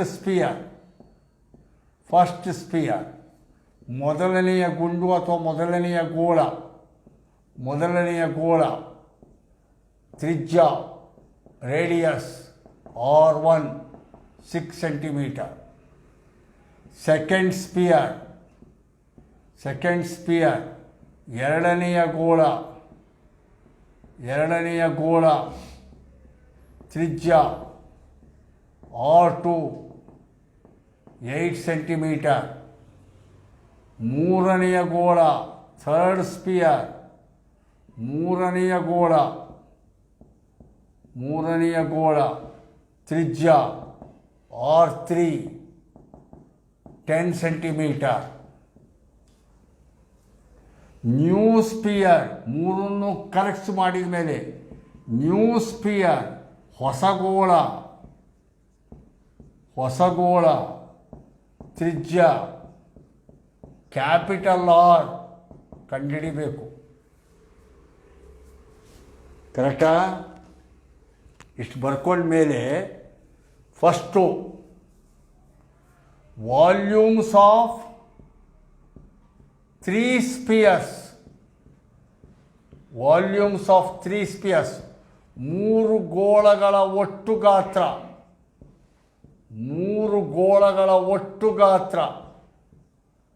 ನೋಡ್ಕೊಳ್ಳಿ. 3 ಗೋಳಗಳ ಒಟ್ಟು ಗಾತ್ರ ಅಲ್ಲಿಗೆ ಅದು ಯಾವ ಥರ ಆಗುತ್ತೆ? ಮೊದಲನೇದು ಫಾರ್ಮುಲಾ 4π3 πr1 πr³ ಅಂದರೆ πr1³. ಎರಡನೇದಕ್ಕೆ 4π3 πr2³ plus ಮೂರನೇದಕ್ಕೆ 4π3 πr3³ R1 R2 R3 ಕರೆಕ್ಟಾ? ಅಥವಾ 4/3 ಪೈ ಕಾಮನ್ ತೊಗೊಂಡ್ಬಿಟ್ರೆ 4/3 ಪೈ ಕಾಮನ್ ತೊಗೊಂಡ್ರೆ R1 cube plus R2 cube plus R3 cube ಕರೆಕ್ಟಾ? R1 cube plus R2 cube plus R3 cube ಅಥವಾ 4/3 pi into R1 cube. R1 cube ಅಂದರೆ ನೋಡಿ ಇಲ್ಲಿ 6 ಇದೆ, 6 cube plus R2 cube 8 cube plus R3 cube 10 cube. ಕರೆಕ್ಟಾ? ಇದಿಷ್ಟು ಕೂಡ volume of 3 spheres. Volume of new sphere, volume of new sphere, ಹೊಸ ಗೋಳದ ಗಾತ್ರ, ಹೊಸ ಗೋಳದ ಗಾತ್ರ V is equal to ಹೊಸ ಗೋಳದ್ದು 4/3 ಪೈ ಕ್ಯಾಪಿಟಲ್ R ಕ್ಯೂಬ್. ಕರೆಕ್ಟಾ? 4/3 ಪೈ ಕ್ಯಾಪಿಟಲ್ R ಕ್ಯೂಬ್. ಈಗ ಒಂದೇ ಗಾತ್ರ ಎರಡು ರೂಪ, ಇವತ್ತೆಲ್ಲ ಅದೇ ಚಾಪ್ಟ್ರೆ. ಒಂದೇ ರೂಪ ಅಲ್ಲ, ಈಗ ಒಂದೇ ಗಾತ್ರ ಎರಡು ರೂಪ, ಒಂದೇ ಗಾತ್ರ ಸೇಮ್. ಹಾಗಾಗಿ there 4/3 pi capital R cube is equal to 4/3 pi 6 cube plus 8 cube plus 10 cube. ಕರೆಕ್ಟಾ? 4/3 cancel, pi cancel. R cube is equal to 6 cube plus 8 cube plus 10 cube. ಕರೆಕ್ಟಾ? ಸರಿನಾ? ಈಗ R cube is equal to ಇದನ್ನ ಈಗ simplification ಮಾಡಬೇಕು. ಇಲ್ಲಿ ನೋಡ್ಕೊಳ್ಳಿ, simplification ಮಾಡ್ಬೋದು. 6 ಕ್ಯೂಬ್ 6 ಇಂಟು 6 ಇಂಟು 6 ನಾನು ಡೈರೆಕ್ಟಾಗಿ ಮಾಡ್ತೀನಿ, ನೀವು ನಿಧಾನಕ್ಕೆ ಕುಳಿಸ್ಕೊಳ್ಳಿ. 6 into 6 into 6 6 36, 36 216, 216. 6 into 6 into 6 216 plus 8 cube 8 into 8 into 8 8 into 8 ಅಂದರೆ 8 8 64, 64 ಇಂಟು 8 ನೀವು ನಿಧಾನಕ್ಕೆ ಕುಣಿಸ್ಕೊಳ್ಳಿ. 512 ಗುಣಿಸಿದರೆ 512 ಪ್ಲಸ್ 10 ಕ್ಯೂಬ್ 10 ಇಂಟು 10 ಇಂಟು 10 10 100, 110 1000. ಅಲ್ಲಿಗೆ R cube is equal to ಕೂಡಿದರೆ 1000, 512, 216, 6 2 8, 1 1 2, 5 2 7 1, 1728. R cube is equal to ಎಷ್ಟು ಬಂತು? 1728. R ಕ್ಯೂಬ್ ಇಷ್ಟಾದರೆ R ಅಂದರೆ ಇದರ ಕ್ಯೂಬ್ ರೂಟ್ ಅಂತ. ಕರೆಕ್ಟಾ? ಸ್ಕ್ವೇರ್ ರೂಟ್ ಅಲ್ಲ, ಈಗ ಕ್ಯೂಬ್ ರೂಟ್. 3 ಈಗ ಕ್ಯೂಬ್. ಸರ್ ಇಷ್ಟಿಗೆ ನಾನು ಸುಸ್ತಾಗ್ಬಿಟ್ಟೆ ಸರ್ ಅಂದರೆ ನಿಲ್ಲಿಸ್ಕೊಂಬಿಡಿ. ಆವಾಗ R is equal to cube root of, cube root ಹಿಂಗೆ ಬರೆಯೋದು, ಕ್ಯೂಬ್ ರೂಟ್ ಆಫ್ 1728. ಆನ್ಸರ್ ಅಂದ್ಬಿಡು. ಟೈಮ್ ಇಲ್ಲ ಅಂದರೆ, ಮಾಡೋಕ್ಕೆ ಟೈಮ್ ಇದೆ ಅಂದರೆ ಮಾಡೋದು ಕಲ್ತ್ಕೋಬೇಕು. 1728 ಫ್ಯಾಕ್ಟ್ರೈಸ್ ಮಾಡಿ ನೋಡಿ. ಇವೆಲ್ಲ 7ನೇ ಕ್ಲಾಸಲ್ಲಿ ಹೇಳ್ಕೊಟ್ಟಿರ್ತಾರೆ, 8th ಸ್ಟ್ಯಾಂಡರ್ಡಲ್ಲಿ ಹೇಳ್ಕೊಟ್ಟಿರ್ತಾರೆ. 1728 ಫ್ಯಾಕ್ಟ್ರೈಸ್ ಮಾಡೋಣ. 1728 ಇಲ್ಲಿ ಕಾಣುತ್ತೆ. 1728 2 8 16, 2 6 12, 2 4 8, ಮತ್ತು 2ರಿಂದ 2 4 8, 2 3 6, 2 2 4. ಮತ್ತು ಎರಡರಿಂದ 2 2 4, 2 1 2, 2 6 12, ಮತ್ತೆ 2ರಿಂದ, ಮತ್ತೆ 2ರಿಂದ 2 1 2, 1 0, 2 8 16, ಮತ್ತೆ 2ರಿಂದ 2 5 10, 2 4 8, ಮತ್ತೆ 2ರಿಂದ 2 27 54, 2 4 3, 3 9 27, 3 3 9, 3 1 3. ಎಷ್ಟು ಚೆನ್ನಾಗಿದೆ, ಉದ್ದಕ್ಕೆ ಸಾಲಕ್ಕಿದೆ. ಎಷ್ಟು ಚೆನ್ನಾಗಿದೆ, 2ಗಳು 3 ಇದೆ. ಹಾಗಾಗಿ r³ = 2³ ಇಂಟು ಮತ್ತೆ 2ಗಳು 3 ಇದೆ ಇಂಟು 2³ ಇಂಟು 3ಗಳು 3 ಇದೆ 3³ ಅಲ್ಲಿಗೆ r³ = 2³ ಇಂಟು 2³ ಇಂಟು 3³ ಅಂತ ಬಂತು. ಎಲ್ಲ ಕ್ಯೂಬ್ಗಳಾದ್ರಿಂದ ದೇರ್ಫೋರ್ r = ಕ್ಯೂಬ್ ರೂಟ್ಸ್ ತೆಗೆದರೆ 2 ಇಂಟು 2 ಇಂಟು 3 ಕ್ಯೂಬ್ಗಳೆಲ್ಲ ಹೋದವು. 2 ಇಂಟು 2 ಇಂಟು 3, 2 4 3 12 ಸೆಂಟಿಮೀಟರ್ ಆನ್ಸರ್ ಕರೆಕ್ಟಾ? ಅದರ ರೇಡಿಯಸ್ 12 ಸೆಂಟಿಮೀಟರ್. ಇದೆಲ್ಲ 8th ಸ್ಟ್ಯಾಂಡರ್ಡಲ್ಲಿ ಹೇಳ್ಕೊಟ್ಟಿರ್ತಾರೆ. ನೆಕ್ಸ್ಟ್ ಇನ್ನೊಂದು ಲೆಕ್ಕ ಬರ್ಕೊಳ್ಳಿ. 20 ಮೀಟರ್ ಆಳ, 20 ಮೀಟರ್ ಆಳ ಮತ್ತು 7 ಮೀಟರ್ ವ್ಯಾಸವನ್ನು ಹೊಂದಿರುವ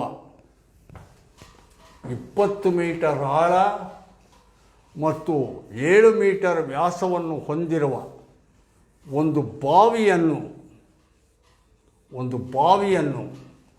ತೋಡಿದೆ. ಒಂದು ಬಾವಿಯನ್ನು ತೋಡಿದೆ ಮತ್ತು ಅದರ ಭೂಮಿಯಿಂದ ತೆಗೆದ ಮಣ್ಣನ್ನು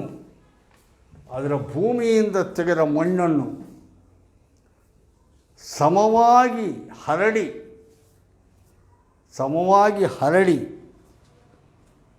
22 ಮೀಟರ್ ಇಂಟು 14 ಮೀಟರ್ ವೇದಿಕೆಯನ್ನು ಮಾಡಿದೆ.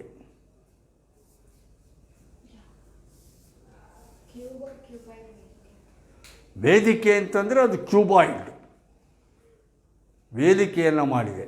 ವೇದಿಕೆ ಅಂದರೆ ಉದ್ದ ಇರುತ್ತೆ, ಅಗಲ ಇರುತ್ತೆ, ಹೈಟು ಇರುತ್ತೆ. ಪ್ಲ್ಯಾಟ್ಫಾರಮ್ ವೇದಿಕೆಯನ್ನು ಮಾಡಿದೆ. ವೇದಿಕೆಯ ಎತ್ತರವೆಷ್ಟು? ಎತ್ತರ ಕೇಳ್ತೀಯಾನೆ ಅಂದರೆ ಕ್ಯೂಬಾಯ್ಡ್. ಇಂಗ್ಲೀಷ್ ಮೀಡಿಯಮ್ನವರು a 20 metre deep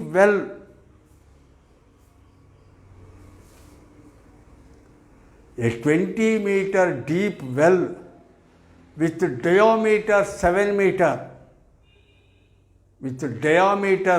meter is dug and the earth from digging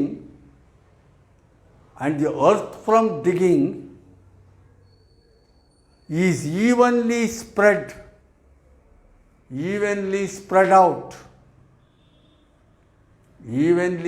out to form a platform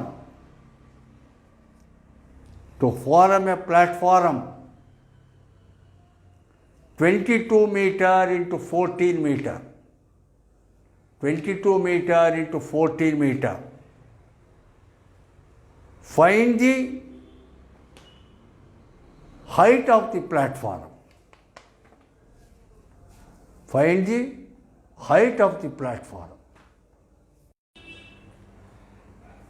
ನೋಡಿ, ಲೆಕ್ಕ ಈಗೇನು ಕೊಟ್ಟಿದೆ? 20 ಮೀಟರ್ ಆಳ, 7 ಮೀಟರ್ ವ್ಯಾಸದ ಬಾವಿಯನ್ನು ಕೊರೆದಾಗ ಬರುವ ಮಣ್ಣು, ಅದನ್ನು ಒಂದು ಕ್ಯೂಬಾಯ್ಡ್ ಫಾರಮಲ್ಲಿ ಹರಡಿ ಪ್ಲ್ಯಾಟ್ಫಾರಮ್ ಮಾಡಿದೆ. ಅದರ ಉದ್ದ ಅಗಲ ಕೊಟ್ಟಿದ್ದಾರೆ. ಪ್ಲ್ಯಾಟ್ಫಾರ್ಮ್ನ ಎತ್ತರ ಕಂಡುಹಿಡಿಯಿರಿ ಅಂತ ಹೇಳ್ತಿದ್ದಾರೆ. ಹಾಗಾಗಿ ಈಗ ಪ್ಲ್ಯಾಟ್ಫಾರಮ್ನ ಎತ್ತರ ನಾವು ಕಂಡುಹಿಡಿಬೇಕಾಗಿದೆ. ಅದಕ್ಕೆ ಮುಂಚೆ ಬಾವಿ ಒಳಗಿಂದ ಎಷ್ಟು ಮಣ್ಣು ಆಚೆಗೆ ಬಂತು ಅಂತ ನೋಡಬೇಕು. The quantity of earth dug out from the well.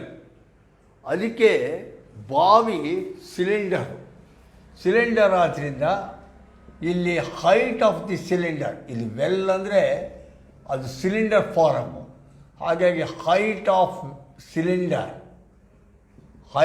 Cylinder ಅಂದರೆ ಅದು ಡೆಪ್ತ್ ಆಫ್ ವೆಲ್, ಬಾವಿಯ ಆಳವೇ ಸಿಲಿಂಡರಿನ ಎತ್ತರ. ಬಾವಿಯ ಆಳ ಸಿಲಿಂಡರಿನ ಎತ್ತರ. ಅದನ್ನು ಸ್ಮಾಲ್ ಹೆಚ್ ಅಂತ ಬರ್ಕೊತೀವಿ. ಅದೆಷ್ಟು ಕೊಟ್ಟಿದ್ದಾನೆ? 20 ಮೀಟರ್. ಆಮೇಲೆ ಅದರ ವ್ಯಾಸ ಕೊಟ್ಟಿದ್ದಾನೆ, ಡಯಾಮೀಟರ್ ಆಫ್ ದಿ ವೆಲ್. ಬಾವಿಯ ವ್ಯಾಸ ಎಷ್ಟು ಕೊಟ್ಟಿದ್ದಾನೆ? 7 metre. therefore r 7/2 metre. Radius ಅದರ ಅರ್ಧ 7/2 ಮೀಟರ್. ಇವೆರಡು ಬಂದರೆ ಎಷ್ಟು ಮಣ್ಣು ಆಚೆಗೆ ಬರುತ್ತೆ ಅಂತ. ಎಷ್ಟು ಮಣ್ಣು ಆಚೆಗೆ ಬರುತ್ತೆ ಅಂದರೆ ವಾಲ್ಯೂಮ್ ಆಫ್ ದಿ ಅರ್ತ್, ಮಣ್ಣಿನ ಗಾತ್ರ. ಅದು ಮಣ್ಣಿನ ಗಾತ್ರ, ವಾಲ್ಯೂಮ್ ಆಫ್ ದಿ ಸಿಲಿಂಡರ್.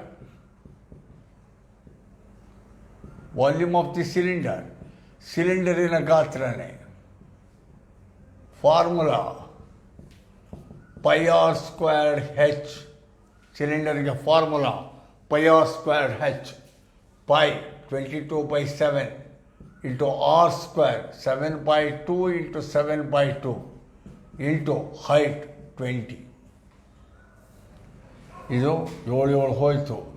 2 10 20, 2 5 10, ಅಲ್ಲಿಗೆ 22 10 110, 770. ಅದು ಕ್ಯೂಬಿಕ್ ಮೀಟರ್ ಅಲ್ಲಿ ಬಂತು.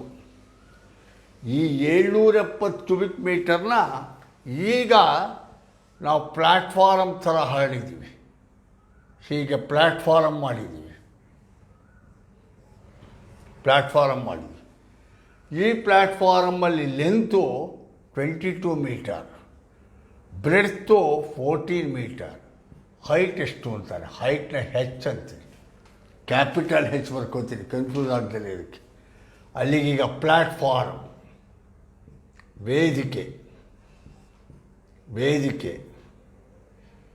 ವೇದಿಕೆಯಲ್ಲಿ ಲೆಂತ್ 22 m, ಬ್ರೆಡ್ತ್ ಅಗಲ 14 m, height capital H, volume L into B into H.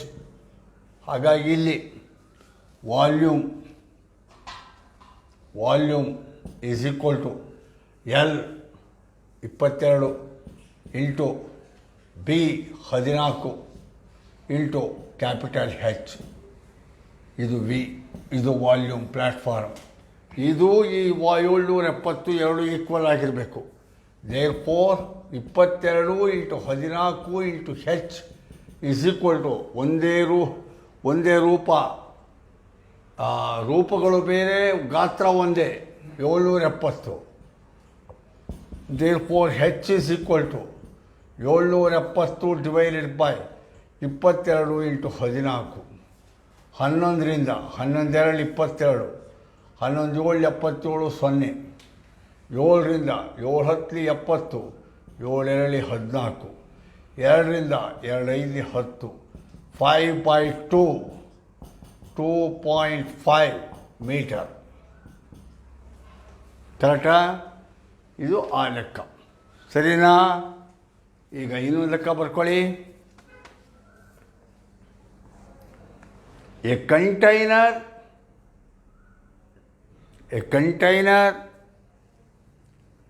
shaped like a right circular cylinder right circular cylinder having a diameter 12 centimeter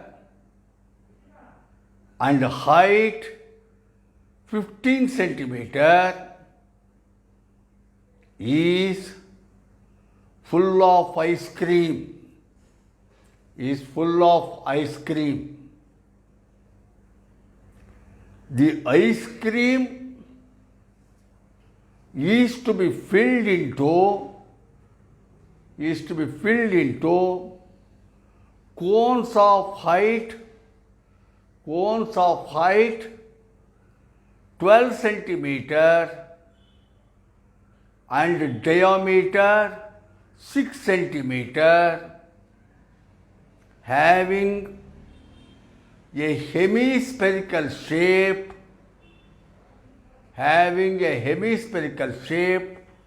on the top. Full stop. Find the number of such cones which can be filled with ice cream. Kannada ಮೀಡಿಯಂನವರು, ಒಂದು ಪಾತ್ರೆಯು ನೇರ ವೃತ್ತಪಾದ ಸಿಲಿಂಡರಿನ ಆಕಾರದಲ್ಲಿದೆ. ಅದರ ವ್ಯಾಸ 12 centimetre ಮತ್ತು ಎತ್ತರ 15 centimetre ಇದೆ. ಅದರ ತುಂಬ ice cream ಇದೆ.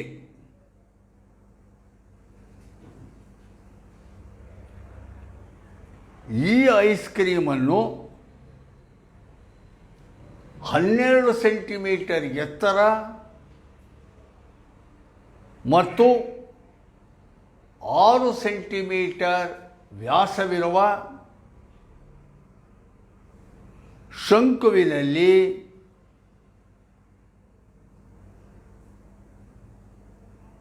ಅದರ ಮೇಲೆ ಅರ್ಧಗೋಳವಿರುವಂತೆ ತುಂಬಬೇಕಾಗಿದೆ. ಹಾಗಾದರೆ ಪಾತ್ರೆಯಲ್ಲಿರುವ ಐಸ್ ಕ್ರೀಮನ್ನು ಎಷ್ಟು ಶಂಕುಗಳಲ್ಲಿ ತುಂಬಬಹುದು? ಮಾಡೋಣ. ಇಲ್ಲಿ ನೋಡಿ, ಫಸ್ಟು ಐಸ್ ಕ್ರೀಮ್ ಪಾತ್ರೆಯಲ್ಲಿ ಎಷ್ಟು ಐಸ್ ಕ್ರೀಮ್ ಇದೆ, ವಾಲ್ಯೂಮ್ ಆಫ್ ಐಸ್ ಕ್ರೀಮ್ ಕಂಡುಹಿಡ್ಕೋಬೇಕು. ಆಮೇಲೆ ವಾಲ್ಯೂಮ್ ಆಫ್ ಕೋನ್ ಕಂಡುಹಿಡ್ಕೋಬೇಕು. ಡಿವೈಡ್ ಮಾಡಿದರೆ ಎಷ್ಟು ಕೋನ್ಸ್ ಅಂತ ಆಗುತ್ತೆ. ಐಸ್ ಕ್ರೀಮ್ ಒಂದು ಪಾತ್ರೆಯಲ್ಲಿದೆ, ಆ ಐಸ್ ಕ್ರೀಮ್ಗೆಲ್ಲ ಕೋನ್ ಹಾಕಿ ಕೊಡಬೇಕು ನಾವು. ಕೋನಲ್ಲಿ ಯಾವ ಥರ ಹಾಕಬೇಕು ಅಂತಲೂ ಹೇಳಿದ್ದಾನೆ. ಕೋನು ಅದ್ರ ತಲೆ ಮೇಲೆ ಒಂದು ಹೆಮಿಸ್ಫಿಯರ್ ಬರಬೇಕು. ಐಸ್ ಕ್ರೀಮು ನೋಡಿದ್ದೀವಲ್ಲ, ಕೋನ್ ಶೇಪ್ಡ್ ಐಸ್ ಕ್ರೀಮು. ಹಾಗಾಗಿ ಈಗ ಮೊದಲು ಕಂಟೈನರ್, ಪಾತ್ರೆಯ ಗಾತ್ರ, ವಾಲ್ಯೂಮ್ ಆಫ್ ದಿ ಕಂಟೈನರ್ ಮಾಡೋಣ. ವಾಲ್ಯೂಮ್ ಆಫ್ ದಿ ಕಂಟೈನರ್, ಪಾತ್ರೆಯ ಗಾತ್ರ, ಐಸ್ ಕ್ರೀಮ್ ಇರುವ ಪಾತ್ರೆಯ ಗಾತ್ರ. ಅದಕ್ಕೆ ಪಾತ್ರೆ ಸಿಲಿಂಡರಲ್ಲಿದೆ, ಸಿಲಿಂಡರ್ ಫಾರ್ಮುಲಾ ಹಾಕ್ತೀನಿ. ವಾಲ್ಯೂಮ್ ಆಫ್ ದಿ ಕಂಟೈನರ್, ಪಾತ್ರೆಯ ಗಾತ್ರ, ಐಸ್ ಕ್ರೀಮ್ ಪಾತ್ರೆಯ ಗಾತ್ರ. ಅದಕ್ಕೆ ಫಾರ್ಮುಲಾ ಸಿಲಿಂಡರ್ದಾದರೆ ಸಿಲಿಂಡರ್ ಹೈಟ್ ಎಷ್ಟು ಕೊಟ್ಟಿದ್ದಾನೆ, ಸಿಲಿಂಡರ್ ಹ್ಯಾವಿಂಗ್ ಎ ಡಿಯಾಮೀಟರ್ 12, ಹೈಟ್ 15 ಕೊಟ್ಟಿದ್ದಾನೆ. ಡಯಾಮೀಟರ್ ಎಷ್ಟು ಕೊಟ್ಟಿದ್ದಾನೆ, 12, ಇದು 15 centimetre. Diameter 12, therefore radius 6 centimetre, radius 6. ಹಾಗಾಗಿ volume of cylinder pi r squared h, pi 22/7 into r squared 6 into 6 into h ಹೆಚ್ ಅಂದರೆ 15. ಕರೆಕ್ಟಾಗಿ ಪೈ ಅಂತಲೇ ಹಾಕೋಣ, ಕ್ಯಾನ್ಸಲ್ ಮಾಡ್ತೀವಿ. ಪೈ ಅಂತಲೇ ಹಾಕ್ಕೊಳ್ಳಿ. Pi into 6 into H 15. ಅದನ್ನು ಒಂದು ಕಡೆ ಇಟ್ಕೊಳ್ಳೋಣ. ಕಾಸ್ ರಿಲೇಷನ್ ನಂಬರ್ 1. ಕರೆಕ್ಟಾ? ಈಗ ಶಂಕುವಿನ ಗಾತ್ರ, ವಾಲ್ಯೂಮ್ ಆಫ್ ಕೋನ್ ಹೇಗಿದೆ? ಕೋನು, ಇದು ಕೋನು, ಇದರ ರೇಡಿಯಸ್ ಇದೆ, ಹೈಟ್ ಇದೆ. ಹೈಟ್ ಎಷ್ಟಿದೆ ಕೋನ್ಗೆ? ಕೋನ್ನ ಹೈಟು, ಐಸ್ ಕ್ರೀಮ್ ಕೋನ್ನ ಎತ್ತರ 12 ಸೆಂಟಿಮೀಟರ್. ವ್ಯಾಸ ಎಷ್ಟು ಕೊಟ್ಟಿದ್ದಾನೆ? 12 ಸೆಂಟಿಮೀಟರ್. ಈ ಐಸ್ ಕ್ರೀಮನ್ನು 12 ಸೆಂಟಿಮೀಟರ್ ಎತ್ತರ ಮತ್ತು 6 ಸೆಂಟಿಮೀಟರ್ ವ್ಯಾಸ ಡಯಾಮೀಟರ್ 6 ಸೆಂಟಿಮೀಟರ್. ದೇರ್ಫೋರ್ ತ್ರಿಜ್ಯ 3 ಸೆಂಟಿಮೀಟರ್, 6/2. ಕರೆಕ್ಟಾ? ಪ್ಲಸ್ ಇಲ್ಲೊಂದು ಹೆಮಿಸ್ಪಿಯರ್ ಇದೆ. ಆದ್ದರಿಂದ ಈಗ volume of cone ice cream ಅಂತೀರಿ. Volume of cone ice cream, ಶಂಕು ಐಸ್ ಕ್ರೀಮಿನ ಗಾತ್ರ,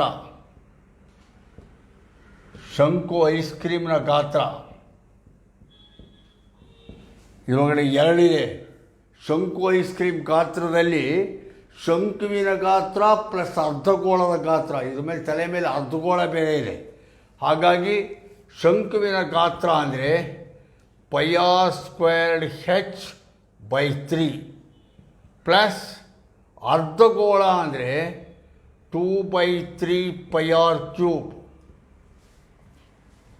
volume of the cone ice cream πr²h/3 plus 2/3 πr³.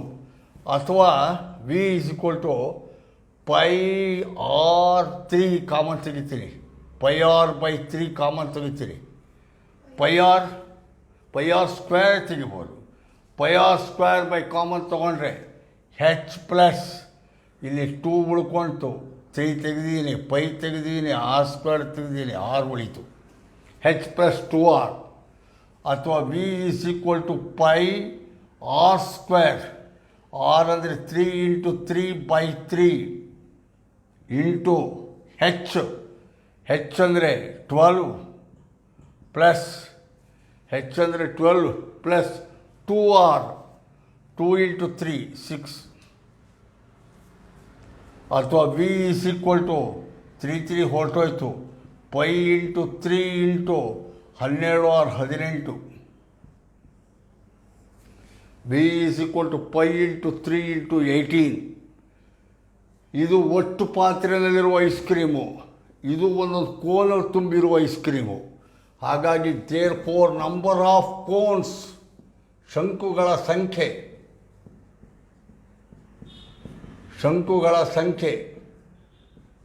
1/2. ಕರೆಕ್ಟಾ?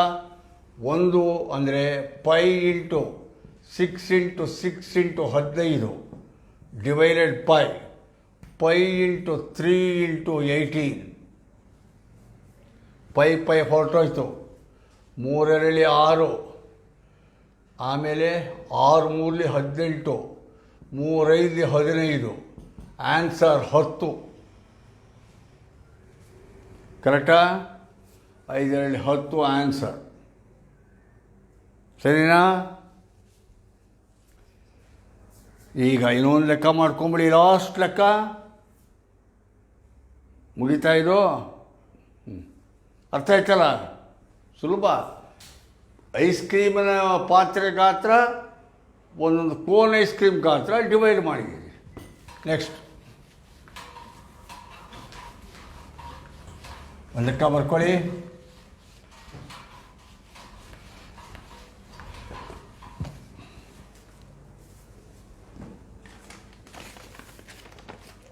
A farmer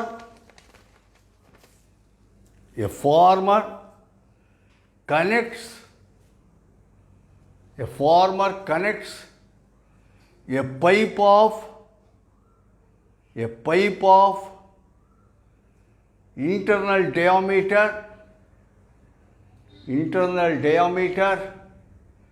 20 centimeter from a canal into a cylindrical tank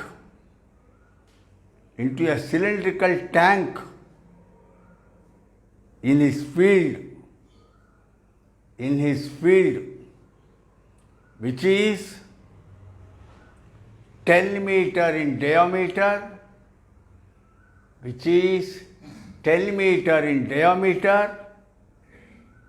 and 2 meter deep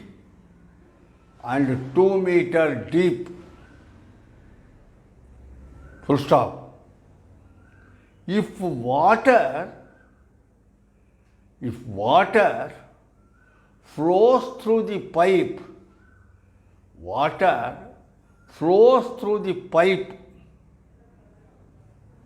at the rate of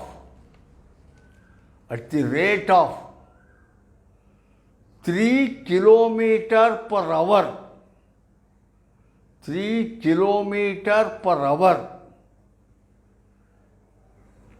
in how much time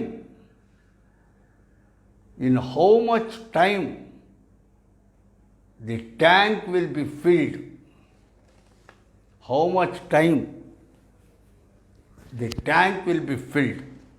ಲೆಕ್ಕ ಚೆನ್ನಾಗಿದೆ, ಒಳ್ಳೆ twist ಇದೆ, ಖುಷಿಯಾಗುತ್ತೆ. Kannada ಮೀಡಿಯಮ್ನವರು 20 centimetre ಒಳವ್ಯಾಸವನ್ನು ಹೊಂದಿರುವ ಒಂದು ಕೊಳವೆಯನ್ನು ಬಳಸಿ ಕಾಲುವೆಯಿಂದ ತನ್ನ ಹೊಲದಲ್ಲಿರುವ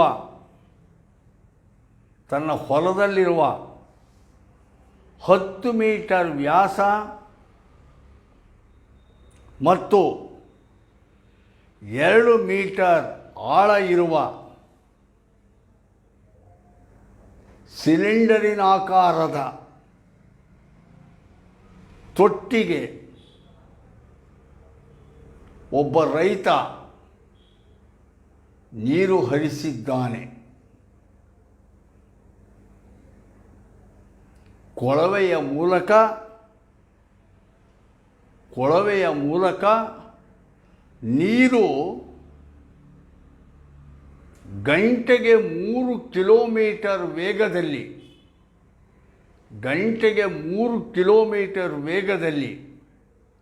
ಹರಿಯುತ್ತಿದ್ದರೆ ತೊಟ್ಟಿ ತುಂಬಲು ತೆಗೆದುಕೊಳ್ಳುವ ಅವಧಿ ಎಷ್ಟು?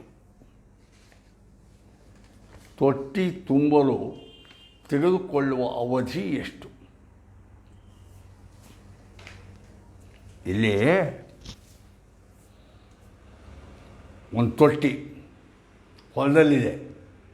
ಆ ತೊಟ್ಟಿ ಇದೆ. ಆ ತೊಟ್ಟಿ ಸಿಲಿಂಡ್ರಿಕಲ್ ಫಾರಮಲ್ಲಿದೆ. ಆದ್ದರಿಂದ ಅದು ಸಿಲಿಂಡರ್ಗೆ ಆದ್ದರಿಂದ ತೊಟ್ಟಿಯ ಗಾತ್ರ ನಾವು ಕಂಡುಹಿಡಿಬೋದು. ಎರಡನೇದು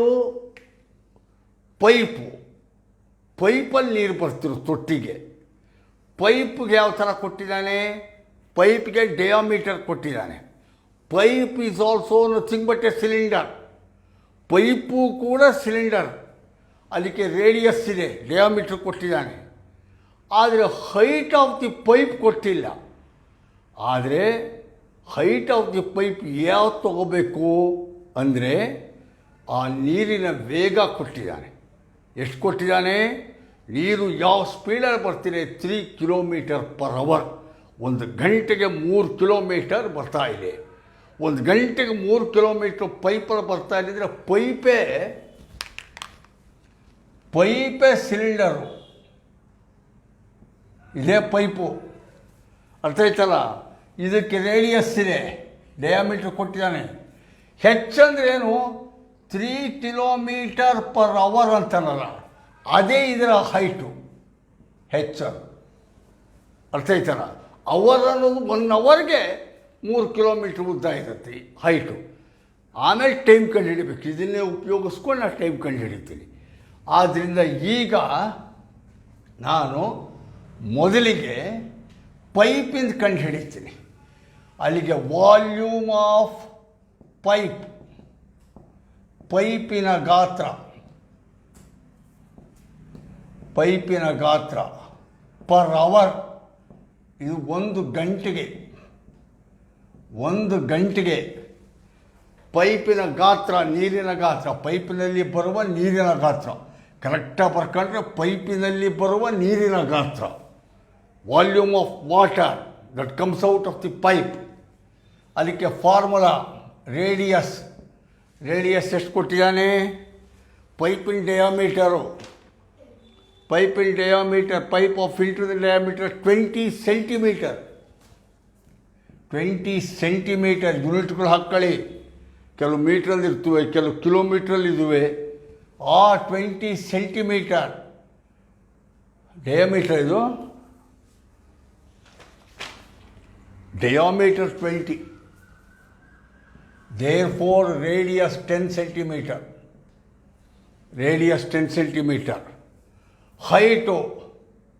ಹೈಟ್ ಆಗಲೇ ಹೇಳಿದೆ 3 ಕಿಲೋಮೀಟರ್, ಕರೆಕ್ಟಾ?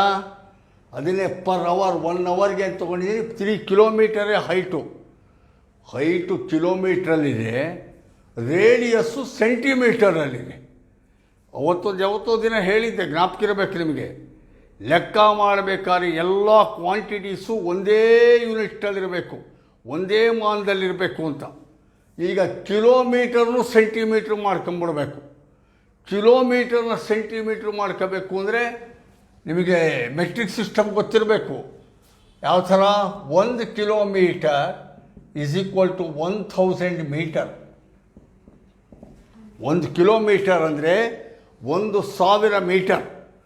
1 ಮೀಟರ್ ಅಂದರೆ 100 ಸೆಂಟಿಮೀಟರ್. ತಪ್ಪಸರೇನು, 1 ಕಿಲೋಮೀಟರ್ಗೆ 1000 ಮೀಟರ್, 1 ಮೀಟರ್ಗೆ 100 ಸೆಂಟಿಮೀಟರ್. ಆದ್ದರಿಂದ therefore H is equal to 3 kilometre ಅಂದರೆ 3 ಇಂಟು 1000 ಇಂಟು 100. ತಪ್ಪಸರೇನು, 3 into 1000 metre into 100 centimetre, so much centimetre. ಹೆಚ್ಚದು ಕರೆಕ್ಟಾ? Formula cylinder V is equal to pi r squared H. ಅಲ್ಲಿಗೆ V is equal to pi into R square.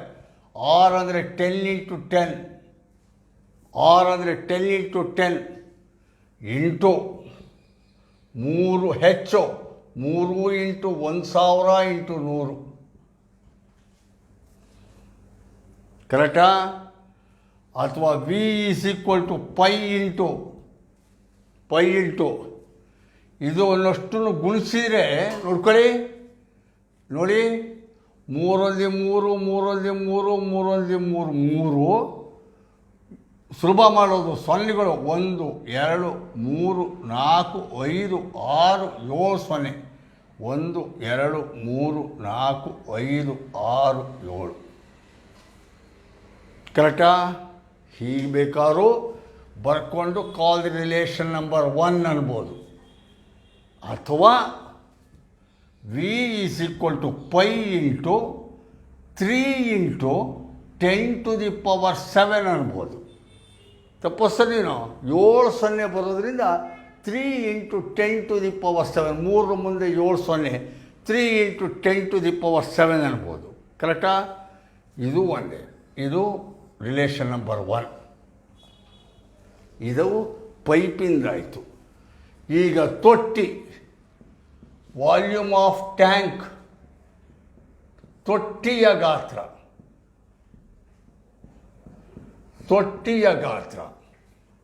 ಕರೆಕ್ಟಾ? ತೊಟ್ಟಿಯ ಗಾತ್ರ ಏನು ಹೇಳ್ತಾನೆ? ಎಷ್ಟಿದೆ ತೊಟ್ಟಿದು? ತೊಟ್ಟಿಯ ಅದು ಸಿಲಿಂಡ್ರಿಕಲ್ಲೇ ಇದೆ. ಅದಕ್ಕೆ ಎಷ್ಟಿದ್ದಾನೆ? 10 ಮೀಟರ್ ವ್ಯಾಸ ಮತ್ತು 2 ಮೀಟರ್ ಆಳ. 10 ಮೀಟರ್ ವ್ಯಾಸ, ಅಲ್ಲಿಗೆ ಡಯಾಮೀಟರ್ 10 ಮೀಟರ್.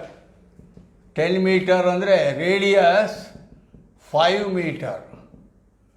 ರೇಡಿಯಸ್ 5 ಮೀಟರ್ ಅಥವಾ ರೇಡಿಯಸ್ಸು 5 ಮೀಟರ್ ಅಂತ ಹಾಕೊಳ್ಳೋಂಗಿಲ್ಲ. ಎಲ್ಲ ಸೆಂಟಿಮೀಟ್ರಲ್ಲಿ ಹಾಕ್ಕೊಂಬಂದಿದ್ದೀನಿ. ಇದನ್ನು ಸೆಂಟಿಮೀಟ್ರಿಗೆ ಮಾಡಿದರೆ 5ಗೆ 100 ಸೇರಿಸಿದರೆ 500 ಸೆಂಟಿಮೀಟರ್. Radius 500 centimetre. ಹೈಟ್, ತೊಟ್ಟಿಯ ಹೈಟು ಅದು 2 metre height. Correct? 2 metre. 2 metre 2 metre ಅಂದರೆ 200 ಸೆಂಟಿಮೀಟರ್ಸ್. ಕರೆಕ್ಟಾ? ಈಗ ಇದು ಸಿಲಿಂಡರ್ ಫಾರಮ್ಮೇ. ಇದು ಕೂಡ ವಾಲ್ಯೂಮ್ ಆಫ್ ಸಿಲಿಂಡರೇ. ತೊಟ್ಟಿನೂ ಕೂಡ ಸಿಲಿಂಡ್ರಿಕಲ್ ಶೇಪಲ್ಲೇ ಇರೋದು. ಹಾಗಾಗಿ V = πr² H ಅಂದರೆ V = πr². R ಅಂದರೆ 500 × 500.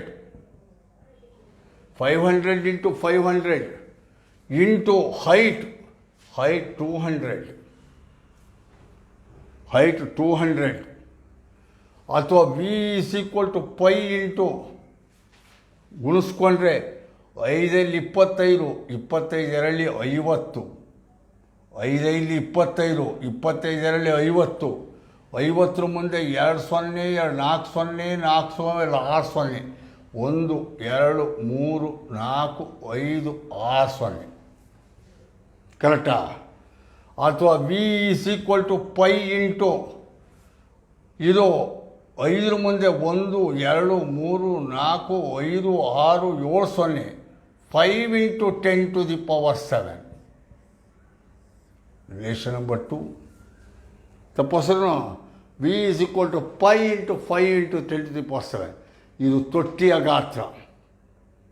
ತೊಟ್ಟಿ ತುಂಬಕ್ಕೆ ಎಷ್ಟು ಟೈಮ್ ಬೇಕು ಅಂದರೆ ಇದನ್ನು ಇದರಿಂದ ಭಾಗಿಸಿದರೆ ಟೈಮ್ ಸಿಗುತ್ತೆ. ಕರೆಕ್ಟಾ? ಟೈಮ್ ರಿಕ್ವೈರ್ಡ್ ಬೇಕಾಗಿರುವ ಅವಧಿ ಅಂದರೆ π ಇಂಟು ಟೈಮ್ = π × 5 × 10⁻⁷. ತೊಟ್ಟಿಯ ಗಾತ್ರ ಡಿವೈಡೆಡ್ ಪೈಪ್ನಿಂದ 1 ಗಂಟೆಗೆ ಬರೋದು. ಗಂಟೆಗೆ ಬರ್ತಿತ್ತಲ್ಲ ಅದು. π × 3 × 10⁻⁷. 10⁻⁷. 10⁻⁷ ಕ್ಯಾನ್ಸಲ್. π ಕ್ಯಾನ್ಸಲ್. 5/3 hours. ತೊಟ್ಟಿ ತುಂಬಕ್ಕೆ 5/3 hours ಬೇಕು. ಇದು ಅವರ್ಸಲ್ಲಿ ಹೇಳಿದೆ, ಯಾಕೆ ಇಲ್ಲಿ 1 hour ಅಂತ ಕೊಟ್ಟಿದ್ದ. ಬೇಕಾದ್ರೆ ನೀವು ಅದನ್ನು ನಿಮಿಷಕ್ಕೆ ಕನ್ವರ್ಟ್ ಮಾಡ್ಕೋಬೋದು. 1 hourಗೆ 60 minutes. 1 hour ಅಂದರೆ 60 ನಿಮಿಷ. ಅಲ್ಲಿಗೆ 5/3 × 60. 3 20 60, 25 100, 100 minutes. 100 ನಿಮಿಷಗಳು. ತೊಟ್ಟಿ ತುಂಬಲು ಬೇಕಾದ ಅವಧಿ 100 ನಿಮಿಷಗಳು. ಕರೆಕ್ಟಾ? ಇಲ್ಲಿಗೆ ಲೆಕ್ಕ ಮುಕ್ತಾಯವಾಯಿತು.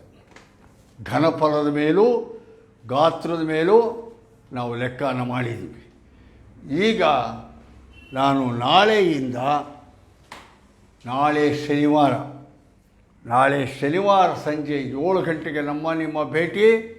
ಶನಿವಾರ ನಾಳೆಯಿಂದ ಶನಿ, ಭಾನು, ಸೋಮ, ಮಂಗಳ, ಬುಧವಾರ 10ನೇ ತಾರೀಕು ಅಲ್ಲಿಗೆ 5 ದಿನ ನಾನು ಫಿಸಿಕ್ಸ್ ಪಾಠ ಹೇಳ್ಕೊಡ್ತೀನಿ.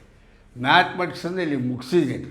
ಹಾಗಾಗಿ ನನ್ನ ಎಲ್ಲ ಪ್ರೀತಿಯ ಮಕ್ಕಳಿಗೆ ನಾನು ಈಗಲೂ ಕೂಡ ವಿನಂತಿ ಮಾಡ್ಕೋತೀನಿ, ಹಿರಿಯನಾಗಿ ಒತ್ತಿ ಹೇಳ್ತೀನಿ, ದಯವಿಟ್ಟು ನಾವು ಹೇಳಿಕೊಟ್ಟಿರುವಂಥ ಮ್ಯಾಥಮೆಟಿಕ್ಸಲ್ಲಿ ಎಷ್ಟು ಸೂತ್ರಗಳು ನಾನು ಹೇಳ್ಕೊಟ್ಟಿದ್ದೀನಿ. ಒಂದು 20-25 ಸೂತ್ರಗಳಿದೆ.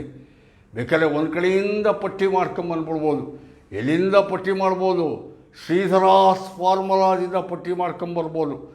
ax² + bx + c = 0 ವರ್ಗ ಸಮೀಕರಣವಾದರೆ x = -b ± √b² - 4ac/2a. ಅದು ಕ್ವಾಡ್ರಾಟಿಕ್ ಫಾರ್ಮುಲಾ ಸೂತ್ರ. ಅದಾದ ಮೇಲೆ alpha + beta -b/a, alpha beta = c/a. ಅದಾದ ಮೇಲೆ ಶೋಧಕ ಡಿಸ್ಕ್ರಿಮೆಂಟ್ √b² - 4ac. ಅದು b² - 4ac 0 ಆಗಿದ್ದರೆ ರೂಟ್ಸ್ ಆರ್ ಈಕ್ವಲ್. ಅಲ್ಲಿಂದ ತಗೊಂಡು ಟ್ರಿಗ್ನಾಮೆಟ್ರಿಗೆ ಬಂದರೆ trigonometry ಒಳಗಡೆಯಲ್ಲಿ distance formula √x2 - x1 2 + y2 - y1 2. ಆಮೇಲೆ ಅದಾದಮೇಲೆ next mid point formula x1 + x2 y2 y1 + y2/2. ಅದಾದಮೇಲೆ section formula dividing point xy ಇದ್ದರೆ x = m1x2 + m2x1 / m1 + m2, m1y2 + m2y1 / m1 + m2. ಅದು section formula. Area of A triangle ½ × x1 × y2 - y3 + x2 × y3 - y1 + x3 × y1 - y2. ಅದು ಆದ ಮೇಲೆ ಇನ್ನು sign ಫಾರ್ಮುಲಾಗಳು sin θ = opposite by hypotenuse, cos θ = adjacent side by hypotenuse, tan θ = opposite by adjacent side, cot θ = adjacent side by opposite side. Next, cosecant θ = hypotenuse by opposite, secant θ = hypotenuse by adjacent side. ಅದು ಜ್ಞಾಪ ಇಟ್ಕೋಬೇಕು. ರೇಷಿಯೋಗಳೆಲ್ಲ ಜ್ಞಾಪ ಇಟ್ಕೊಂಡಿರಬೇಕು, sign ಕಾಸು. ಆಮೇಲೆ ಅದರೊಳಗಡೆಯಲ್ಲಿ ಆ ಶ್ಲೋಕ ಜ್ಞಾಪ ಇಟ್ಕೋಬೇಕು. 0 ½ 1/√2 √3/2 1. ಸೈನ್ಗೆ ಎಡಗಡೆಯಿಂದ ಬಲಗಡೆಗೆ, ಕಾಸ್ಗೆ ಬಲಗಡೆಯಿಂದ ಎಡಗಡೆಗೆ, ಅದು ಜ್ಞಾಪ ಇಟ್ಕೋಬೇಕು.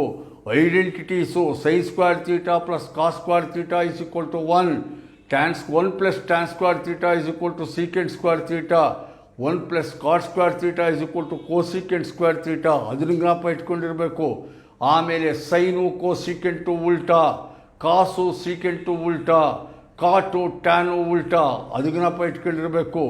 ಮತ್ತೊಂದಿಷ್ಟು ಫಾರ್ಮುಲಾಗಳು sin 90 - a cos a, cos 90 - a sin a, tan 90 - a cot a, cot 90 - a tan a, cosecant 90 - a secant a, secant 90 - a cosecant a. ಅದಿಷ್ಟು ಜ್ಞಾಪ ಇಟ್ಕೋಬೇಕು. ಅದಾದಮೇಲೆ ಇತ್ತಾಗಿ 2 ದಿನ ಹೇಳ್ಕೊಟ್ರು ಜ್ಞಾಪಕಗಳು. ನೋಡ್ರಪ್ಪ, ಇಷ್ಟು ಫಾರ್ಮುಲಾಗಳಿದೆ. ಇದನ್ನು ನೀವು ನಂತರನೇ ಬಾಯಲ್ಲಿ ಜ್ಞಾಪಕ ಇಟ್ಕೊಂಡಿದ್ದರೆ ಈ ಮ್ಯಾಥಮೆಟಿಕ್ಸ್ನ ಮಲ್ಕೊಂಡು ಮರೆಯ ಲೆಕ್ಕನ ಅಂತ ಮಲ್ಕೊಂಡು ಹೇಳ್ಬೋದು ಅವನಿಗೆ. ಅಷ್ಟು ಸುಲಭ. ಅರ್ಥ ಆಯ್ತೋ ಇಲ್ಲೋ? ಚೆನ್ನಾಗಿ ಓದ್ಕೊಳ್ಳಿ, ಒಳ್ಳೆ ಮಾರ್ಕ್ಸ್ ತೆಗೀರಿ. ಮ್ಯಾಥಮೆಟಿಕ್ಸಲ್ಲಿ ಎಲ್ಲರೂ 100/100 ಬರ್ಕೊಳ್ಳಿ. ಯಾವುದ್ರೊಳಗಾರು 5 ಮಾರ್ಕ್ 3 ಮಾರ್ಕ್ ಕಮ್ಮಿ ಬಂದ್ಬಿಡುತ್ತೆ. ಆದರೆ 100/100 ತೆಗೆಯಬಹುದಾದಂಥ ವಿಪುಲ ಅವಕಾಶ, ದೊಡ್ಡ ಅವಕಾಶ ಇರೋದು ಅದು ಮ್ಯಾಥಮೆಟಿಕ್ಸಲ್ಲಿ ಮಾತ್ರ. 100ಕ್ಕೆ 100 ತೆಗಿಬೇಕು ಮ್ಯಾಥಮೆಟಿಕ್ಸಲ್ಲಿ ಮಾತ್ರ. ಸರ್ 99 ಬಂದ್ಬಿಡ್ತು ಅಂದರೂ ನನಗೆ ಬೇಜಾರೆ. ಹಾಗಾಗಿ ನೀವೆಲ್ಲ 100ಕ್ಕೆ 100 ತೆಗಿಬೇಕು ಮಾರ್ಕ್ಸು. ನಿಮ್ಮೆಲ್ಲರಿಗೂ ಒಳ್ಳೆಯದಾಗಲಿ. ಈಗ ನಾಳೆಯಿಂದ ನಿಮ್ಮ ಭೇಟಿ ಮತ್ತು ರಾತ್ರಿ 7 ಗಂಟೆಗೆ. ಮ್ಯಾಥಮೆಟಿಕ್ಸ್ ಕ್ಲಾಸಲ್ಲ, ಫಿಸಿಕ್ಸ್ ಕ್ಲಾಸು. ನಮಸ್ಕಾರ.